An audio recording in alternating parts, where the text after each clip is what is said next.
जय श्री कृष्णा।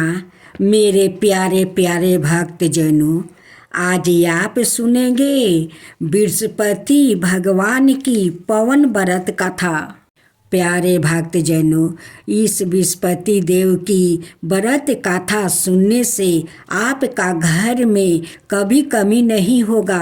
आपका घर में हमेशा बृहस्पति देव बरकत करेंगे और कृपा बरसाएंगे।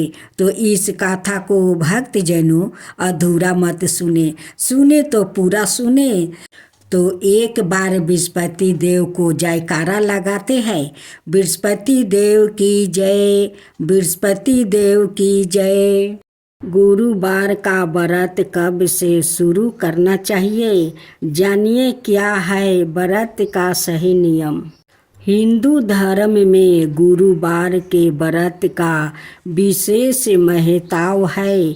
इस दिन भगवान विष्णु की उपासना करने और व्रत रखने से सभी मनोकामनाओं की पूर्ति होती है। अगले सप्ताह का गुरुवार का दिन प्रभु विष्णु नारायण और बृहस्पति देव को समर्पित है।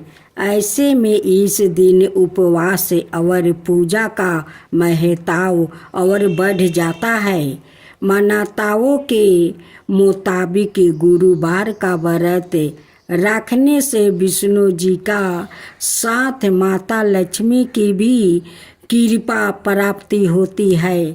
इसके अलावा विवाह संबंधी परेशानियां भी दूर हो जाती है। तो अगर आप भी गुरुवार का व्रत रखने जा रहे हैं तो उससे पहले इस व्रत से जुड़े नियम का बारे में जान लीजिए। इस दिन से शुरू करें गुरुवार का व्रत। पुष महीना में गुरुवार का व्रत शुरू नहीं करना चाहिए।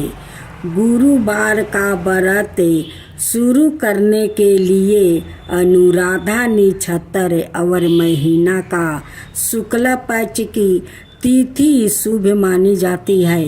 कहा जाता है कि इन तिथियों में गुरुवार का व्रत शुरू करने से विष्णु जी और बृहस्पति देव की अपार कृपा मिलती है।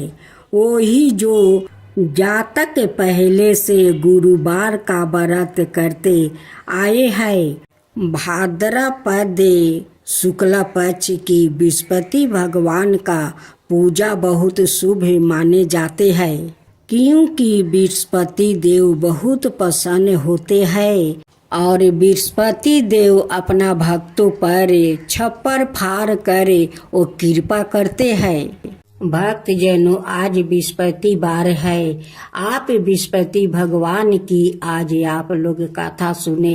बृहस्पति वार का जो लोग बृहस्पति देव के श्रद्धा भक्ति से कथा सुनते हैं उस पर बृहस्पति देव प्रसन्न हो जाते हैं।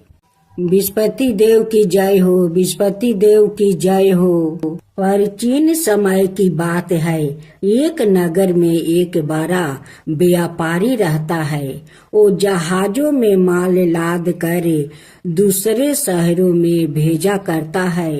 वो जिस प्रकार अधिक धन कमाता है उसी प्रकार जी खोलकर दान भी करता है, परंतु उसकी पत्नी अत्यंत कंजूस है। वो किसी को एक डमरी भी नहीं देने देती है।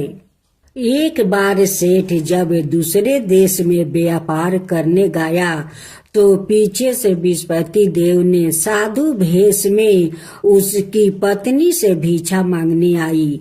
व्यापारी की पत्नी बृहस्पति देव से बोली, हे साधु महाराज, मैं इस दान और पुण्य से तंग आ गई हूँ। आप कोई उपाय बताइए जिससे मेरा सारा धन नष्ट हो जाए और मैं आराम से रह सकूं। मैं यह धन लुटाता हुआ नहीं देख सकती। बृहस्पति देव ने कहा, हे देवी, तुम बड़ी विचित्रा हो। संतान और धन से कोई दुखी होता है। अगर अधिक धन है तो इसे शुभ कामों में लगाया करो। कुंवारी कन्याओं का विवाह करवाओ। विद्यालय और बाग बगीचा का निर्माण करवाओ। ऐसे पुण्य कार्य करने से तुम्हारा लोक परलोक सार्थक हो सकता है। परंतु साधु की इन बातों से व्यापारी की पत्नी को खुशी नहीं हुई। उसने कहा, मुझे ऐसा धन की आवश्यकता नहीं है जिसे मैं दान दूं।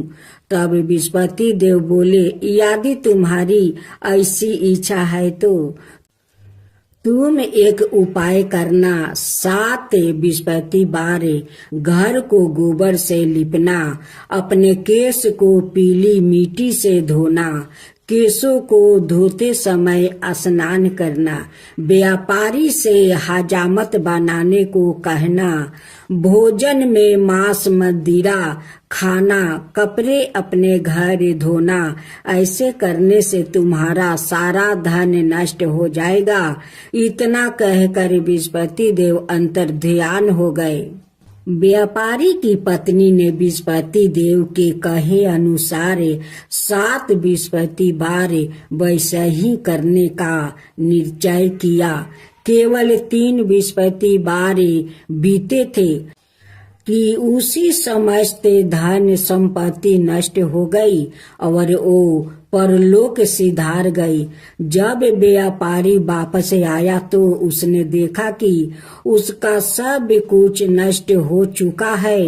उस व्यापारी ने अपनी पुत्री को संताना दी और दूसरे नगर में जाकर बस गया। वहाँ वो जंगल से लकड़ी काट कर लाता और शहर में बेचता।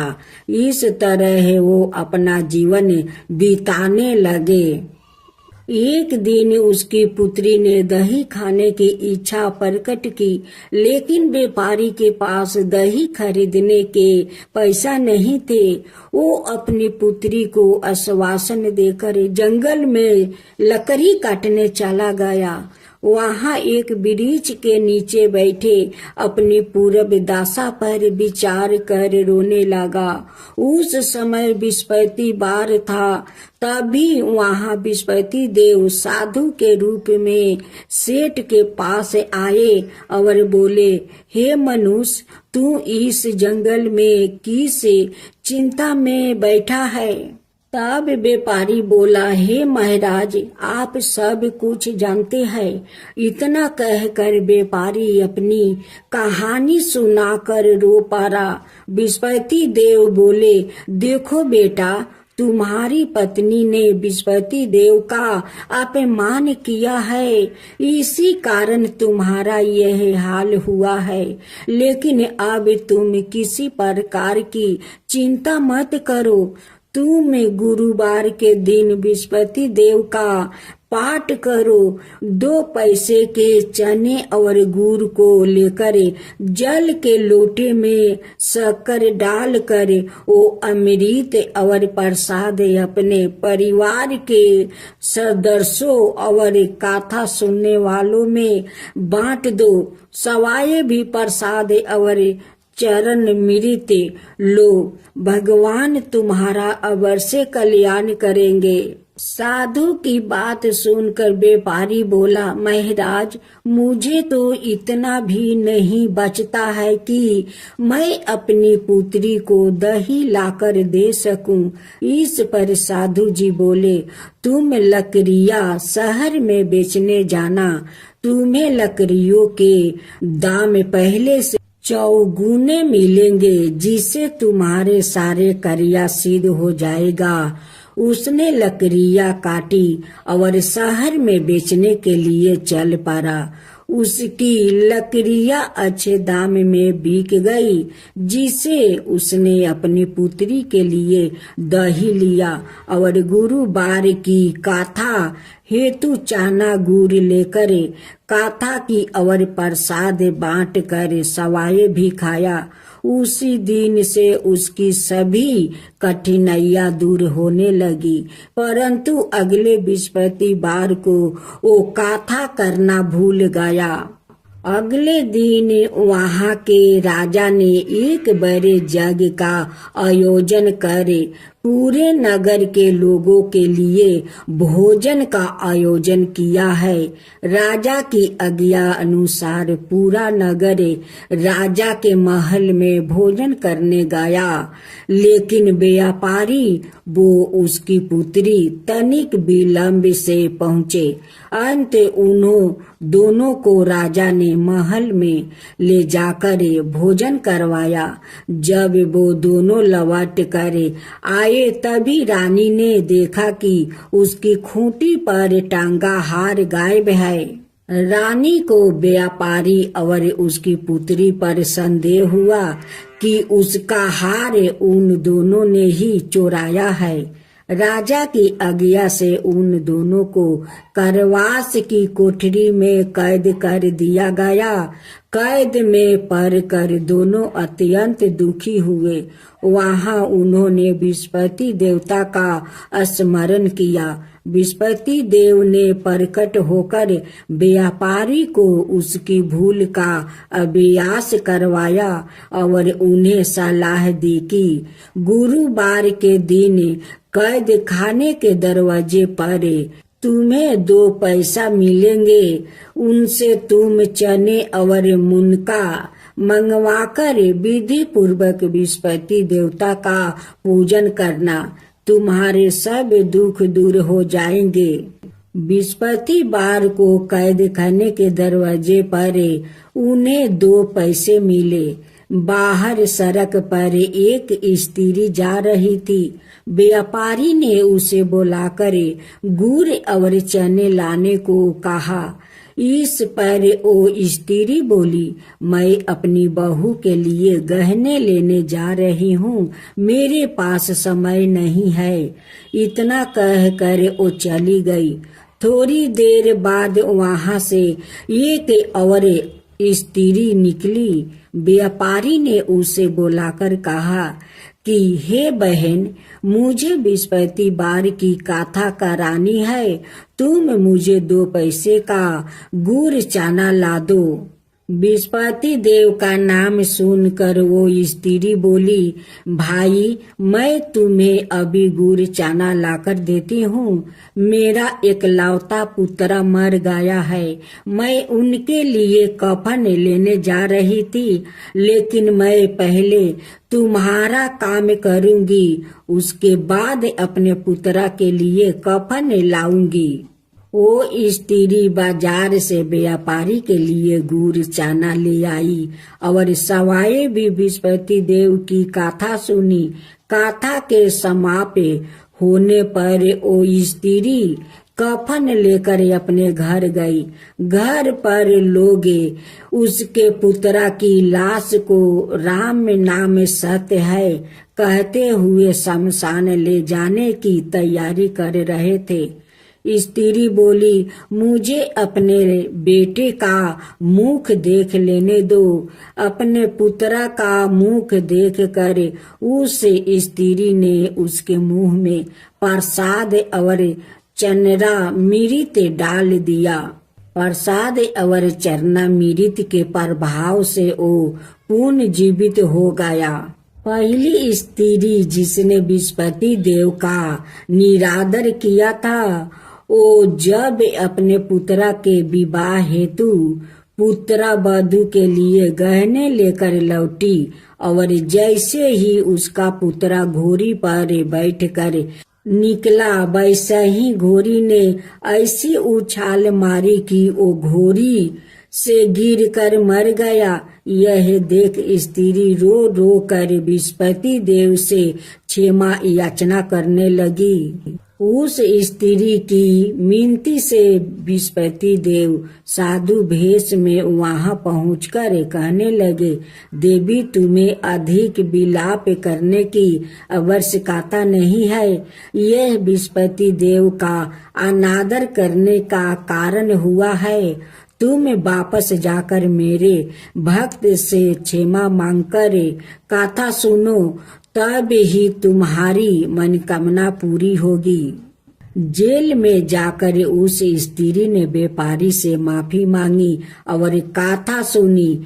कथा के उपरांत वो प्रसाद और चना अमृत लेकर अपने घर वापस गई। घर आकर उसने चना अमृत अपने मृत्यु पुत्र के मुख में डाली। चना अमृत के प्रभाव से उसका पुत्र भी जीवित हो उठा। उसी रात बृहस्पति देव राजा के सपने में आया और बोले, हे राजन, तुम जिस व्यापारी और उसके पुत्री को जेल में कैद कर रखा है वो बिल्कुल निर्दोष है। तुम्हारी रानी का हार वही खूंटी पर टांगा है। दिन निकला तो राजा रानी ने हार खूंटी पर लटका हुआ देख कर राजा ने उस व्यापारी और उसकी पुत्री को रिहा कर दिया और उन्हें आधे राज्य देकर उसकी पुत्री का विवाह ऊंचे कुल में करवाकर दहेज में हीरे जवाहरात दिया। ओम जय बृहस्पति देवा, जय बृहस्पति देवा, छीनी छीनी भोग लगाऊं के दली फल मेवा। ओम जय बृहस्पति देवा, जय बृहस्पति देवा। तुम पुराण परिमत माँ तुम अंतर्यामी, जगत पिता जगदीश्वर तुम ही सबके स्वामी। ओम जय बृहस्पति देवा, जय बृहस्पति देवा। चरणामृत निज निर्मल सबके पातक हरता, सकल मनोरथ दायक कृपा करो भक्तो। ओम जय बृहस्पति देवा, जय बृहस्पति देवा। तन मन धन अर्पण कर जो जन शरण पारे, प्रभु प्रकट तब हो करे आकर दुआरे खारे। ओम जय बृहस्पति देवा, जय बृहस्पति देवा। दीन दयाल दया निधि भक्तन हितकारी, पाप दोष सब हरता भाव बंधन हारी। ओम जय बृहस्पति देवा, जय बृहस्पति देवा। सकल मनोरथ दायक सब संशय हरो, विषय विकार मिटाओ संतन सुखकारी। ओम जय बृहस्पति देवा, जय बृहस्पति देवा। जो कोई आरती तेरी प्रेम सहित गावे, जेठाय नंदय नंदन कर सो निश्चय पावे। ओम जय बृहस्पति देवा, जय बृहस्पति देवा। सब मिलकर बोलो बृहस्पति भगवान की जय, बृहस्पति देव की जय। ओम जय बृहस्पति देवा, जय बृहस्पति देवा। चीनी चीनी भोग लगाऊं के दली फल मेवा। ओम जय बृहस्पति देवा, जय बृहस्पति देवा। तुम पुराण परिमत माँ तुम अंतर्यामी, जगत पिता जगदीश्वर तुम ही सबके स्वामी। ओम जय बृहस्पति देवा, जय बृहस्पति देवा। चरणामृत निज निर्मल मल्ले सबके पातक हरता, सकल मनोरथ दायक कृपा करो भक्तो। ओम जय विष्णुपति देवा, जय विष्णुपति देवा। तन मन धन अर्पण कर जो जन शरण पारे, प्रभु प्रकट तब हो करे आकर दुआरे खारे। ओम जय विष्णुपति देवा, जय विष्णुपति देवा। दीन दयाल दया निधि भक्तन हितकारी, पापी दोष सब हरता भाव बंधन हारी। ओम जय विष्णुपति देवा, जय विष्णुपति देवा। सकल मनोरथ दायक सब संशय हरो, विषय विकार मिटाओ संतन सुखिकारी। ओम जय विष्णुपति देवा, जय विष्णुपति देवा। जो कोई आरती तेरी प्रेम सहित गावे, जेठाय नंदय नंदनी कर सो निश्चय पावे। ओम जय विष्णुपति देवा, जय विष्णुपति देवा। सब मिलकर बोलो विष्णुपति भगवान की जय, विष्णुपति देव की जय।